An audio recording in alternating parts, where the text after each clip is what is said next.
We are now ready for the rapid fire round for some cute secrets and fun moments. So we go with you, Reena, first.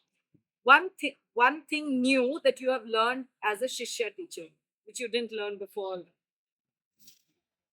Lot of handwork. What's the one thing that instantly makes you smile when you walk into school every day? When I see smile on my children's face, If you weren't running a school today, what other profession you might think would have been your calling? I would definitely would have been painter. If you could assign homework to parents for a day, what would it be? Uh, spend good quality time with your children. One thing that you have learned newly as a Shishya parent. Children, they have their mood swings and they have phases. And as a parent, we just need to let pass that moment, not to interrupt children at that time and not to expect too much from them. What's your happiest corner inside the Shishya premises? Oh, trees. I just want to climb trees the way my children climb. So that's my happiest corner. One thing that you struggle with when it comes to being a parent. Mm, it is difficult. Um, yeah, handling teenager is the most difficult task right now. I feel I'm handling with. If you had to create a survival guide for new parents at school, what would be the first rule? Listen your children. I would say listen your children and understand them. Something unique that you did in the first year of building Shishya that no one knows about. It could even be something funny or strange. Yeah. One thing on all my life, I always thought elder children never entered into young children's zone. And I was, when I entered that space, I was really had a lot of fear. I thought, how can I will handle such wise and soul which are so spiritual in nature? That was my fear. And but yeah, as time passed, I think I did a great job. I feel. Okay. Share an image of Shishya in a few words, the way you see it. I love dance and especially Garba. And when I go to Garbas and everybody harmoniously dancing and having fun, I think that image come in my mind that all parents, children, teachers, we all are dancing like how Krishna Leela happened and everybody was in that magan in that Krishna Leela. So I see that image when it comes to Shishya family. Pick one of these three: water, children, or art. Children, always children.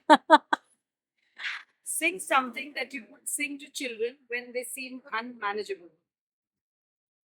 Healing, healing water for my little daughter. Healing water for my son.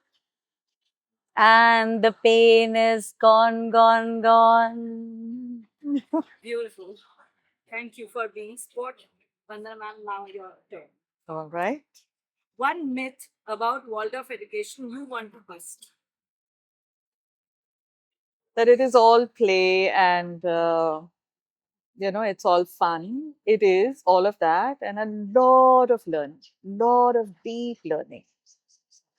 What is that one thing technology can never achieve in a school or classroom? Digital technology. Yes, I like the correction. Uh, I think it will never be able to replace the human warmth and soul connection, which actually builds human beings. If you could give one piece of advice to your younger self before starting Shishya, what would it be? Rest for what you seek is coming to you. If you could rename parent-teacher meetings, what would you call them? Can I go comical here? Sure. Circus. If you could create a new holiday just for Shishya teachers and children, what would it celebrate?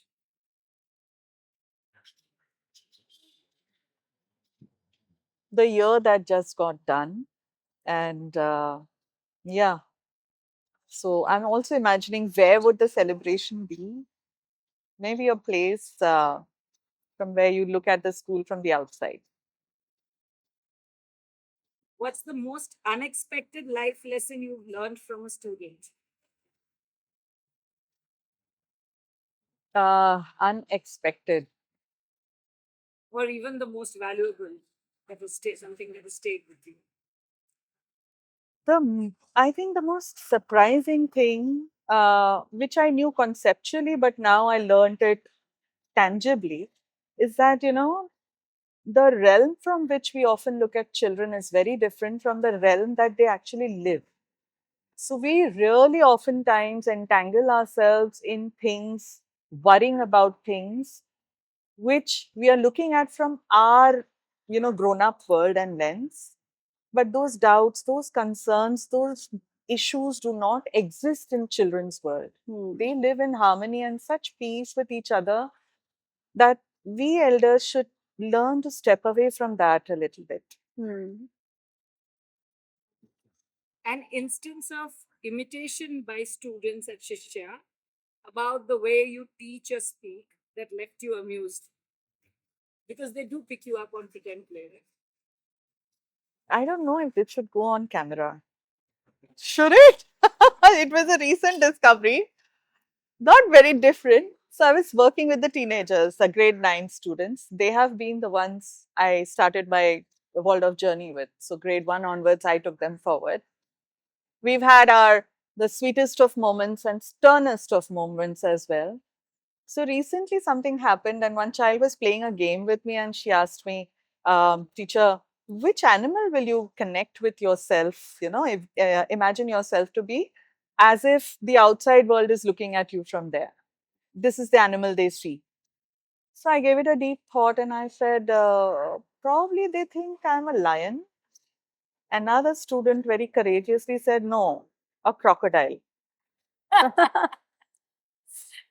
If you could sum up the Waldorf philosophy in one quote, what would it be? A quote of your own.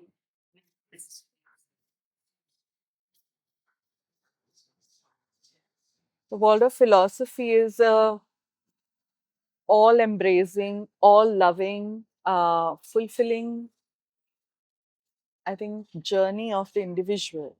It appears that we are working on the others, on other people, children, parents, but truly at all times, we're just asking a million questions to ourselves before we even start speaking to someone else. So a deep contemplation. So I feel it's all embracing because you cannot discover yourself until you have reflected the world outside. A fun way in which Shishya teachers bond with each other. Singing and dancing goes without saying. One thing that you really struggle to learn yourself as a Waldorf teacher. I'm struggling to learn a musical instrument. A funny moment at school that makes you laugh whenever you think about it. Uh, I think so. You want it in the past, not general. A funny moment whenever I think Anything about that it. makes you laugh. Generally, the break time is my fun time. Seeing children doing all the clumsiness that they do while they're playing, it's humorous, it's gratifying. Yeah. One thing that you are really proud of Shishya teachers for. The kind of, we spoke about textbooks, right? In the absence of that, what they create as lessons for children, the kind of experiences they put together for our children is amazing. Something special that you created only after becoming a Waldorf teacher. Oh, yeah. So I was able to put together a few poems, and then I published it as a collection of poems. And this happened only after I came into world of education. I was teaching the children, and every moment that I was with them, I felt that this thing needs to be said. And it just became poetic in nature, and that's what it is. Yeah. Pick one of these three for your soul: poetry, children, art. Children, because they create poetry and art within my heart. Recite a line from your poetry which you love to hear when your children sing. There's a poem called By My Window, which is very imaginative. And it goes like this: raindrops on my windowsill, forming globules as they will. Some drops patter on my face. By my window, I sit and gaze. It's a lot of it, but this one is something which is about how the imagination begins from there, just by sitting by the window. Beautiful. Thank you for revealing a little bit of about yourselves. Thank you very much, Rituparna.